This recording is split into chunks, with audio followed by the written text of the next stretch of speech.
Hey, Hello, Keith. everyone. You know, I learned something from this episode. What? If your plan is to throw your teammate under the bus at a team meeting, you might live to regret it. We're going to talk Yeah. about it. Oh, beloved.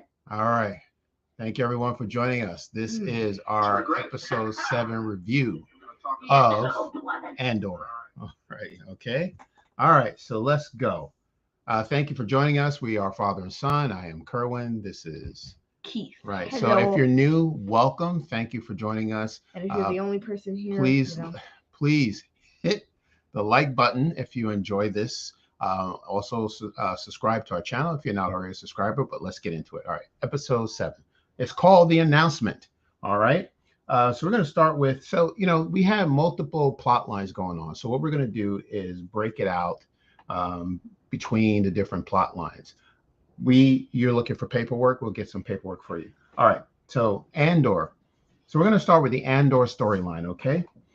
So Cassian goes back to Ferrex, which is very surprising. I was not expecting him to turn tail. Yeah, I think that would have been tail. the last place I thought that he would go I back thought to. that'd be like something we'd see at the finale. Right. But you know what? It makes sense because his mom is still there, right? So he's concerned about his mom. So he actually goes to see Marva and try to convince her, to come with him to another planet because it's too dangerous. The galaxy. Yeah, it's too dangerous. And Marva ultimately says no. She doesn't want to because she wants to stay because she wants to fight back. Yep. So now she's a rebellion supporter. Right. She supports the rebellion. She thinks Ferrex is going to be fine. It's going to be tough, but she wants to stay and fight the Empire. Cassian says, well, this is ridiculous. I'm not going to do this. And she says, you're on a different path. We understand that. But she's staying, and she meant it. So she's staying. Okay. So Cassian left and he went to visit Vix. Right. Yeah, and he went to visit her, and Vix is like, leave, Cassian. Right. Get out. It's too dangerous for him. She still has that injury thing. I remember when she was fighting the corporate corpos. Security. Yep. The corpos. Yeah. And she got that bruise or gash. I don't know what to call it. Right. And then, Cassian hears the whole story about Tim and how he turned Cassian in. But, Vix is saying the same thing that Marva's saying, you can't stay, you got to leave. So he leaves. All right. And he has, as a matter of fact, while he was having a conversation with Marva, we're seeing flashbacks with Clem, Cassian's dad, and clone troopers, right? So there is a scene, right? And we knew about this because Luther brought it up in the first episode 3 about what happened to Cassian's father. So apparently Clem and Cassian were out walking, Cassian was very young. And then these army of clone troopers just walk past. And then there are people from Ferrex who don't want them there. And, they're saying, long live the rebellion. We're here for Ferrex, right? And they're throwing rocks or whatever. And then this army turns around and just fires at the innocent people. One of them apparently was Clem. And then, Clem, unfortunately, lost his life.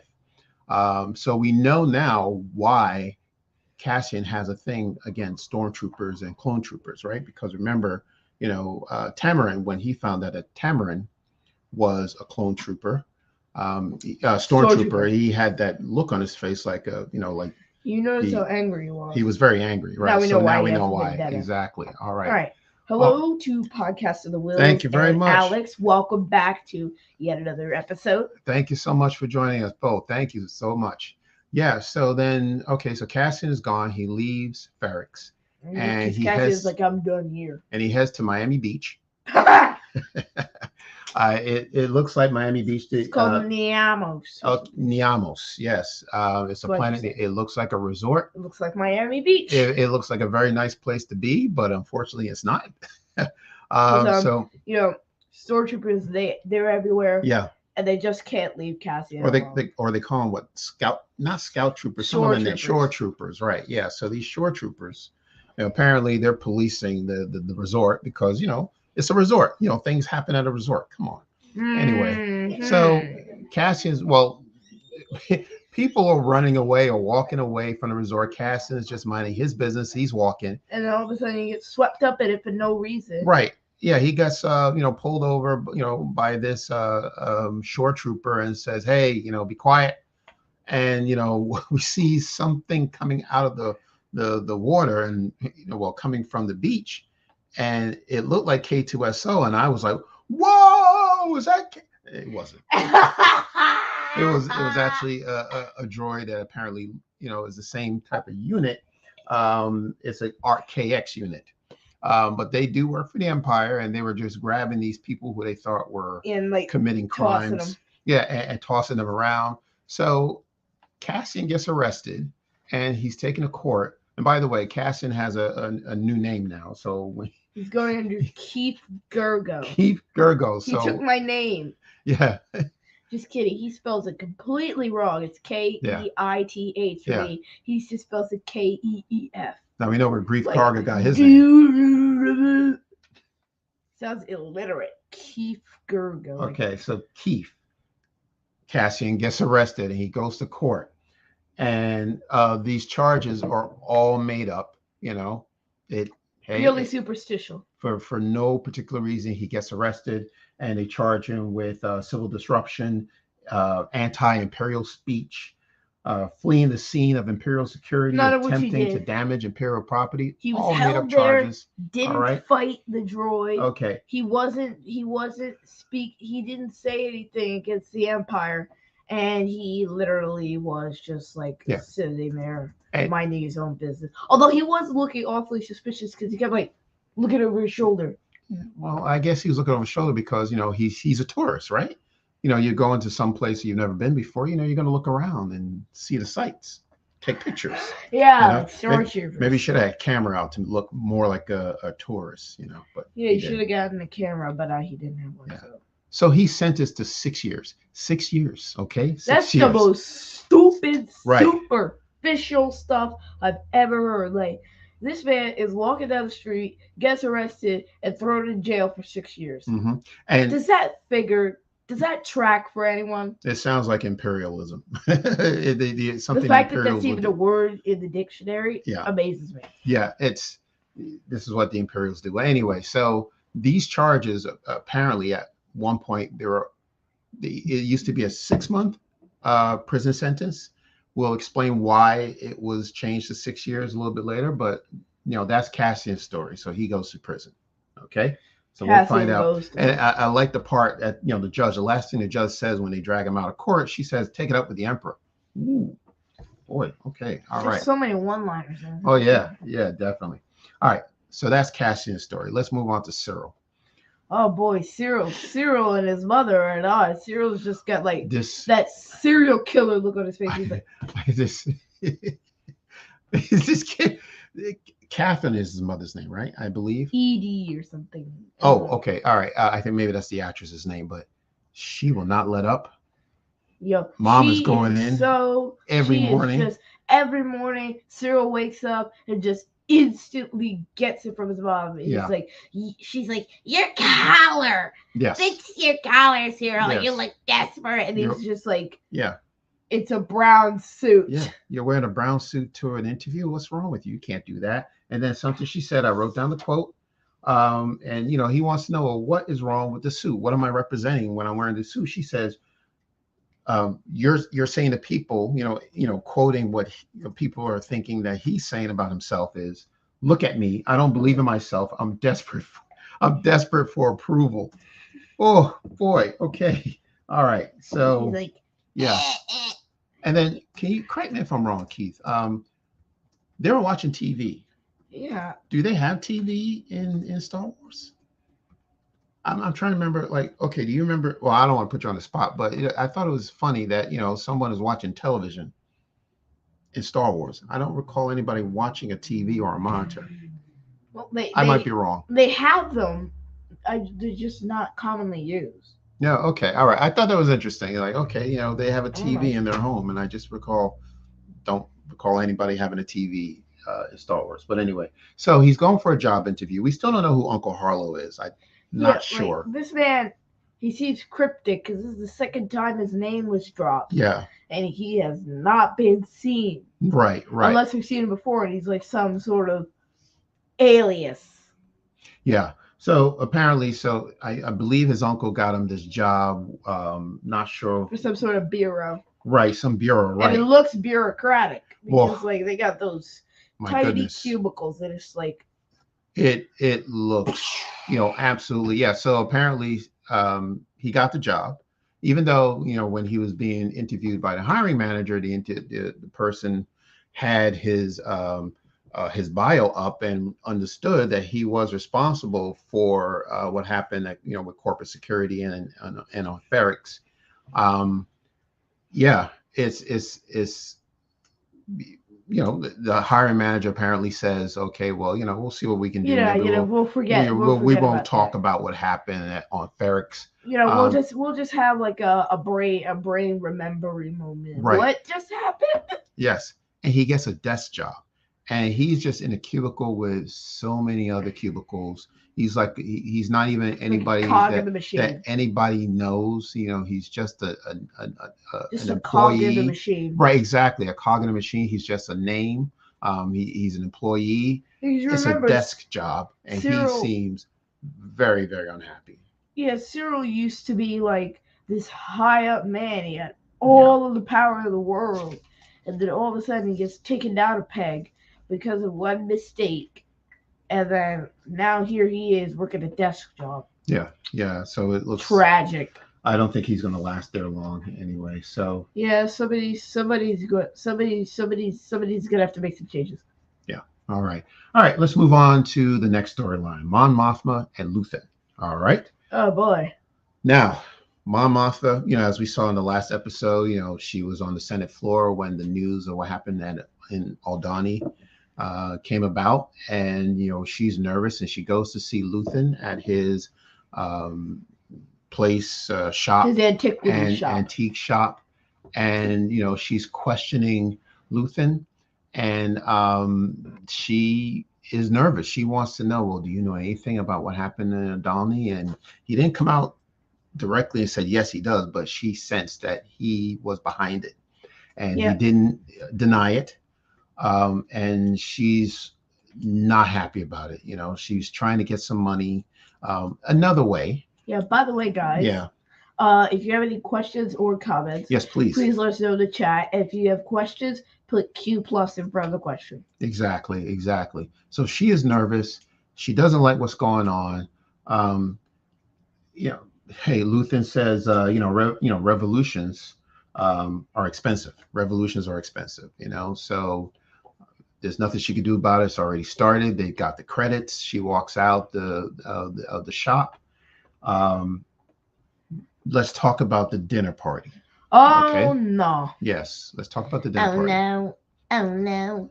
No. So Mothma is she's at a dinner party. She's dining, and she runs into a childhood friend who's a senator. His name is Tay Comer, and kind of a weird name. Yeah, and she confides in him. Apparently they have a history together. Friends or something. Mm-hmm. The usual. She trusts this man more than she trusts her own husband. Let's just get to the tea. Mm-hmm. She trusts another senator more than her own husband. Yeah, she actually came out. You got marriage issues. Well, yes, there's something going on, and we suspected that, right? So what she's trying to confide in this her friend, this senator, what she's trying to do, but she can't tell him everything, right? So she can't really go into detail. So she's trying to tell him she needs money from her family's fortune. She can't get to it. There's too many people watching her. She admits that her driver is actually working for the ISB. Yeah, so she's got spies all over. Well, good question. I don't know, but she's got spies all over the place watching her. She can't get access to this money. Tay asked her, well, what do you need the money for? She says she's trying to raise, for a charity. She's trying to start a charity organization. And, she's like, well, he's like, well, what charity? Why are you trying to raise? She didn't say. Yeah. She couldn't say anything else, but she did drop. Sort of Chandrillan charity organized. Yes, something related to where, the planet where she's from. Chandrilla. He looks a little suspicious. And the last thing that she says to him was, Perrin doesn't know anything about it. He's not to be trusted. Trust him. He is not to be trusted. And she's talking about her own husbands and again, not to be trusted. Like, but here's wow. Yeah. She thinks her own husband not to be trusted. Like, I'm floored. Okay. And, Alex, I see your question, because that's very interesting that you brought up that question, because that was the next thing I was going to say, was that I don't know if I trust Tay, right? We were talking about this. I don't know. The look on his face, like she's trying to talk to him and she's trying to have him smile. Just have him to be natural and just smile and just pretend we're talking about childhood. We're having, it's just friends talking. He couldn't do it. He couldn't understand what she was getting at, what's going on. He seems very suspicious, and I would not be surprised. And clueless. Well, he's clueless because he's just finding out this out for the first time. I would not be surprised if he would go back, after she says, Perrin is not to be trusted, that Tay would go back and tell Perrin what Mon Mothma said about him, and that she is trying to create this charity. What is this all about? What's going on? What is she talking about? So I don't know if I trust Tay. What do you think?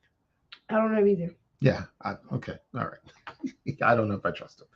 All right. So I trust them. I just like willingly trust people. Yeah, I hear what you're saying. I understand. Like I lived a few more years than you have, so yeah. So that's a good question that you brought up, Alex. Do you anybody else who's listening in the chat, do you trust Tay? All right. So let us know in the comments. Let us know in the comments. All right. Okay. Let's move on to story number 4. This is Clea, Bell, and Cinta. All right. Cinta didn't do much this episode, though. We did find out that she's all right, though. She got on a speeder bike, and I guess she's going off world, but Aldhani's already been taken over by the Imperials. The Star Destroyer overhead. Yeah. The normal invasion, and now remember that what's her name? Cleva. Clea. Who works with. That's it. Luther? She works with Luther, and she is an absolute spy. She is listening in the entire time. Luther and Mon Mothma are talking. That's true. And then she takes it directly to Vel, and she's like, "Kill Cassian." And I'm like, "Why though? Yeah. Why are you putting a mark on Cassian? Like, he knows too much? That seems really vague." It's interesting. It took me a little bit of time to even know who they were. I thought these are 2 new characters. Yeah, I didn't recognize either of them. I did not recognize either one. And then when they said Vel in the subtitles, I'm like, yeah. Oh. Yeah, so apparently Clea referred to Cassian as a loose end, and that he needs to be taken out. Hey, look, Luthen doesn't trust Cassian, Cassian doesn't trust Luthen. So we'll see. We know that Cassian's going to make it out.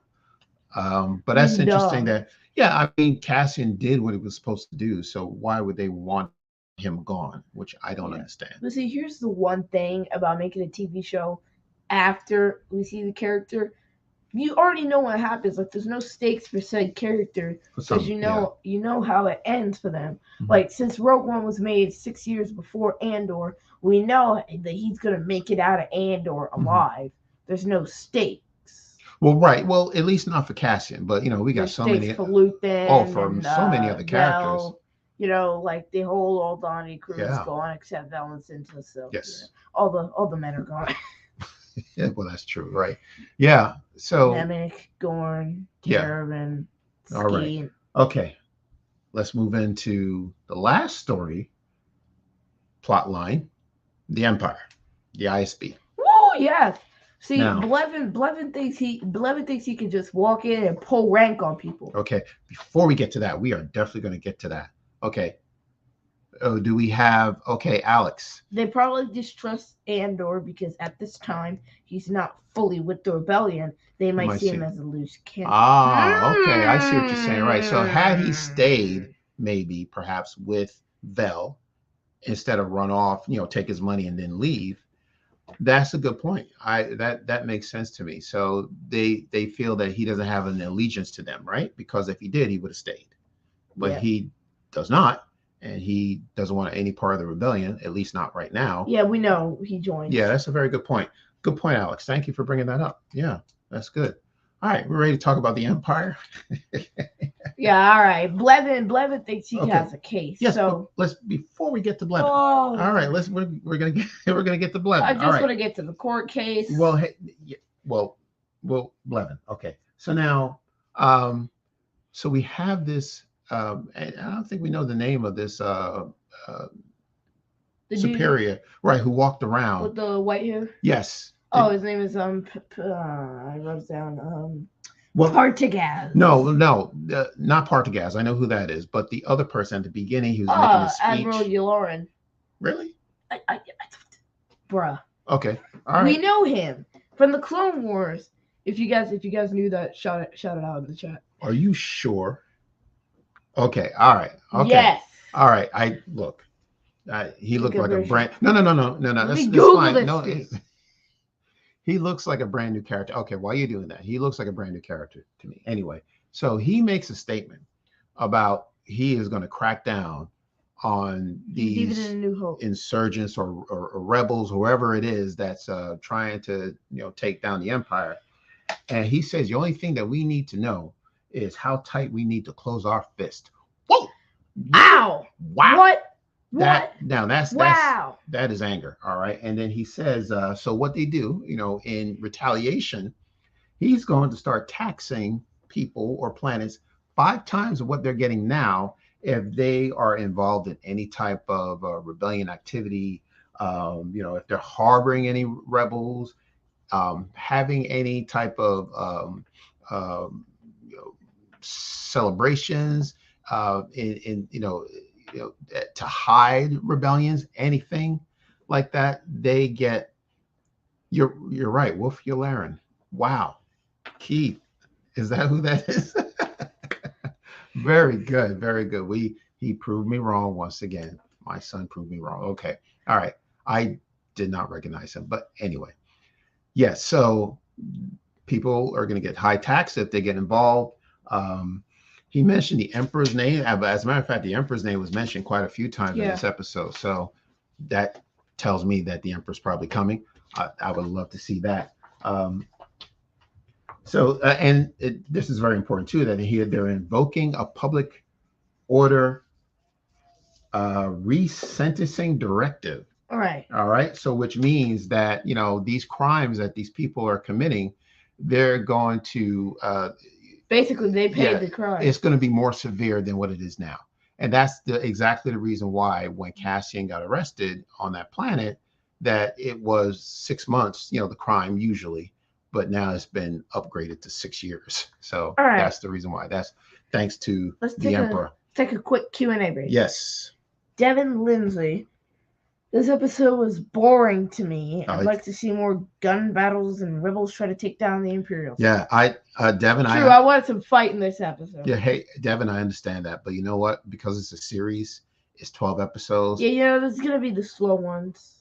Well, no, that's not what I was going to say. But what I was going to say. There are. Okay, but what I was going to say is, yes, there's 12 episodes. So it's really taking time to tell a grander story, right? So not every episode is going to have, blaster battles or not every episode is going to be swords. Yeah, it's not. And you know what? I'm actually loving it because I like the politics of it. I like the character study. I like listening to the dialogue. So to me, the action that we're getting is through the dialogue. All right. Oh, really? In my opinion, right. So action, dialogue is also action. It doesn't have to be, physical action, but if you listen to, what the Empire is saying, like how they're retaliating, what they're taking, the actions that they're taking, what the actions Cassian are taking, and Mon Mothma and Luther, this is all action, to me. So I find it very interesting. But I'm with you, Devin. I know quite a few people are saying the same thing. Another Q&A real quick. Upon 2 Q&As actually. Mm-hmm. Upon reflection, it makes sense now with Andor's sentence got it got changed to 6 years as the very start, like you were just talking about. All sentences are going to be recalculated. Exactly. And Alex, another comment. It looks like they're going to have 4 arcs of 3 episodes, and we'll probably get action on every 3rd episode or so at this rate. Yeah, I'm not. Makes sense. I don't know, but the 7th episode was supposed to be a standalone. So I think we're getting 8 and 9 as a separate arc. We might have to just cram in the beginning, middle, and end. Yeah, and you know, I'm sorry, I'm not shouting you. Oh, okay. I thought you were going to say something. Okay. Well, I mean, we don't know for sure. I'm just going by who's writing, who's directing. So I don't have the names. I know Stephen Shift, I believe, is the writer of this episode. I don't remember the name of the director, but they're just directing and writing this one episode. The next 3 episodes are going to be directed by the same director. You know, the next 3 episodes are going to have the same director and the same writer. So maybe the next 3, 8, 9, and 10 will be a story within itself, you know, so we'll find out. All right. So the public order, we talked about that already. Continue to please share your comments and questions in the chat. We're loving it. Guys, thank you. Please. Thanks for the dialogue. If you have any new theories as well, put them in the chat. We'll be posting a poll soon. Okay.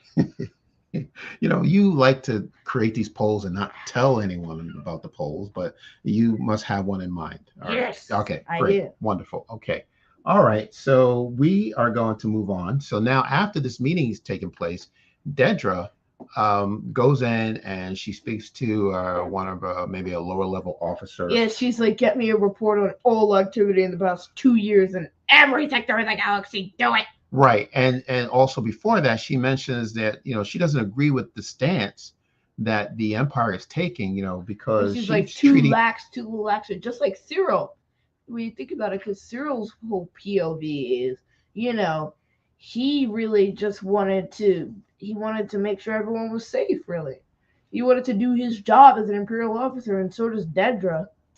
Yes. And Dedra is thinking that the Empire may be going at it the wrong way, because they're treating it like a robbery. And then the person, you know, the other officer says, well, what is it then? She says, it's an announcement, right? There you go. And that's the name of the title of the episode. Love it when people say the name of the movie / episode in the actual movie. It's pretty cool. So you know why it was titled that way. All right, Q&A. Who we have? Do you think, Devin Lindsay, do you think she's part of the rebellion? Dedra. I don't know. I don't think so. Yeah. I think she likes being where she is. She seems to. I think she enjoys being in the ISB, but I'd not be as surprised if there was some sort of plot twist, and it's like plot twist. Dedra and Cyril were all working for the rebellion the whole time. Wouldn't that be amazing? Wouldn't that be lit? That would be a huge turnaround. But anything is possible. But you know, she looks like she enjoys working for the Empire. You know, so I don't think she will become a rebel, but who knows? All right. Okay. All right. Never know. So then you were talking about Dedra. It goes in to see this officer, and she says she wants all records of any missing avionics, communication, navigation, targeting equipment from all star systems. And the guy says, okay, all right, we'll do. And then we have this meeting. All right. So now we have this team meeting. So let's get to I can't wait. Talk about it. All right. So Blevin just walks in thinking he's the best in the world. Blevin is a supervisor, right?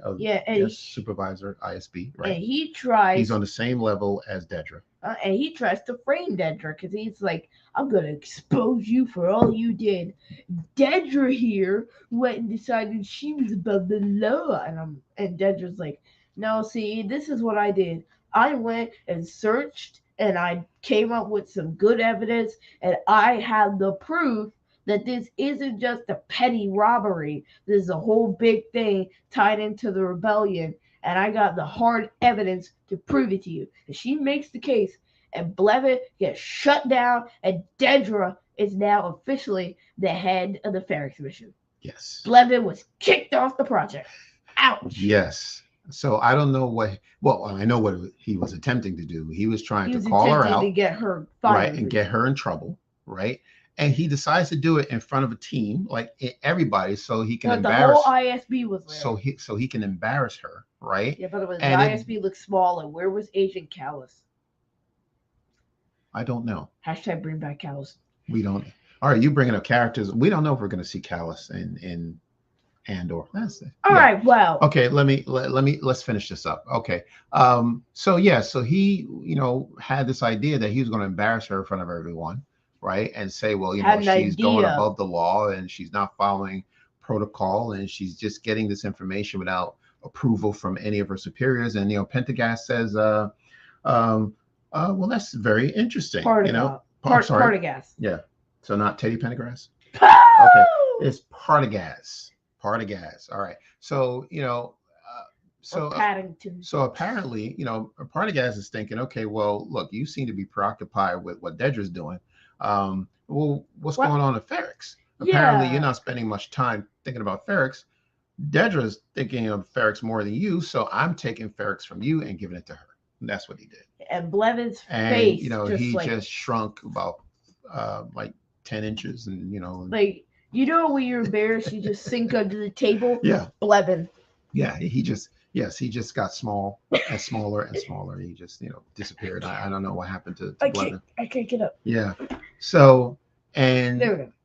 And then the meeting ends, and Partagaz asks Dedra to walk with him. So they walk outside, and he says, "Well played, Supervisor. Watch your back. Whoa. Watch your back." What? So, who's plotting here? Well, look, Blevin's trying to take her down, but you think Partagaz is in on it? I don't. I think he's looking to see who comes out victorious. I think he likes a good fight. Of course he does. They're Imperials. They just the stuff they love to see. Yes, internal. Just to see who's better. I'm hoping for who's got the upper hand. That's interesting. You say that, right? When have you ever said, "I hope the Empire wins"? Isn't this amazing? Like this show, we're seeing two sides or multiple sides of different people and their personalities. We see all sides of the fight. We're seeing the relatively neutral side through Luthen. Yeah. We're seeing the and Cassian as well. He's relatively neutral. Then we're seeing the active side through Mon Mothma and Marva, and then we're seeing the completely out of the fight side, such as Dedra, who's on the inside, and Cyril also on the inside. Yeah, I never said, well, I'm going to root for this Imperial officer. I'm going to root for this. Because all the Imperial officers were stuffy. Yeah, they were just like held in the highest regard, and they got blown up in the Death Star. Well, we didn't know them personally. We didn't have any connection. When we saw them in the films or anywhere else, we didn't really have a connection with these Imperial officers. So of course, there's no reason to root for them. We knew that they were bad, but although Dedra is still working for the villains, we're rooting for her. Yeah, because we're she's the good villain. It's amazing. If that makes sense. Yeah, it's incredible. Right. I mean, so that goes with. I mean, that's the credit of the writing and the acting, the directing. I know. So this is an incredible series. It's wonderful. All right, we have more Q&As. Quick Q&A break. So, Alex, good point, Kerwin. They do a really good job of making complex characters and not one-dimensional boring ones. Yes, exactly. True. Yeah, very true. Yeah. So that's I'm on board with this series, and I'm engaged every week, and I'm just learning something. I'm listening and rewatching and playing it back and writing down some of the quotes. It's amazing. Yeah. So so that was it. Love to see it. Yeah. So that's the episode. Those are the plot lines. Episode 8. We'll see what happens. We'll see what happens next. Okay. All right. So just want to let just remind you that tomorrow we will be revisiting Black Panther, right? Yeah, don't worry, guys. Even though she holds over Thursday live stream slot, it's not. We'll still continue. So tomorrow we will do a special episode called Revisiting Black Panther. Yes. And we will get you guys prepared for when Wakanda Forever drops November 11th. Right. If it goes as planned. So, we'll give you a little preview of the first movie, a little fill in the blanks for the Dora Milaje, and then we'll talk a little bit about our expectations and, hopes for Wakanda Forever. Okay, that sounds good. All right. Oh, thank you very much, Yeah, Devin. thank you to our new subscriber, thank Devin Lindsay. thank you You so so much. much Yeah, for that's subscribing. wonderful. We really appreciate it. Excellent, excellent. Thank you so much, Devin. Yeah. So we'll be back tomorrow to talk about Black Panther, like you said. And we're hoping to do some more things related to Black Panther in the coming weeks. Nothing that we can say right now, but we're going to be talking a little more about the film and the first film and where it stands. Does it still hold up 4 years later? We're going to talk about that. So I'm looking forward to that tomorrow. Next Wednesday, we have episode 8. We're trying to line up a guest to be with us to review that episode. All right. That's hey, wait. Okay. All right. Wait. That's next week. And then just to let you know, if you don't already know. So next Wednesday, 2 things are dropping, right? So we're getting Andor episode 8, and we're also getting Tales of the Jedi. Okay. So we'll review Tales of the Jedi on Thursday. Right. So there are 6 shorts. We don't know exactly how long the shorts are, maybe 10 to 15 minutes. Probably about Vision's length. Yeah. So our plan is we're going to start reviewing. We're probably going to do a 2-part. I think we're going to, because we don't want to rush through, the story. So there's one story that we're going to do regarding Ahsoka Tano, and then the other stories Dooku. It's going to be about Count Dooku, his rise to power. So look out for that. We'll send you some more information between now and next Wednesday. Yeah. All right. So do we have any more Q&A? All right. Do. Devin Lindsay again. Okay. I have a very strong feeling Mon Mothma is going to get found out. What do you guys think? I think so too. Like I said, yeah, Mon Mothma is definitely gonna get found out. Like the Imperials are gonna sniff out her plans. Yeah, like I said, this senator that she's trying to confide in, Tay, I think he's going to turn her in. He's probably, I don't know about him. Like you can't trust anyone in Andor, so I think he might bring some information to the Imperials that they should not know about. By the way, guys, like this video.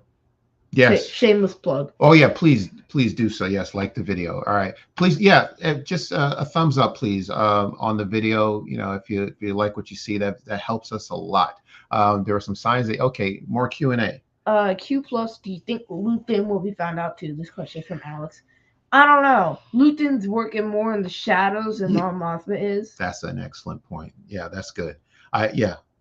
You're gonna finish? That's really it. Like Luther's not as obvious about it, whereas Mon Mothma just lets that float in the open because she's a senator. Yeah. Senators don't really have that level of privacy. I absolutely agree with that because Mon Mothma is a public figure, so there's not much places that she can hide. So she's out there to be. Exactly. So she is out there where Luthen, he can, like you said, he's got, we see 2 sides of Luthen. I mean, we see him as this art dealer. We also see him as this person leading rebellion. He may have other aliases that we don't know about. I mean, you see this man as the antiquities dealer with the bad wig. Yeah. So he could then be. All of a sudden, you see him as a rebellion leader.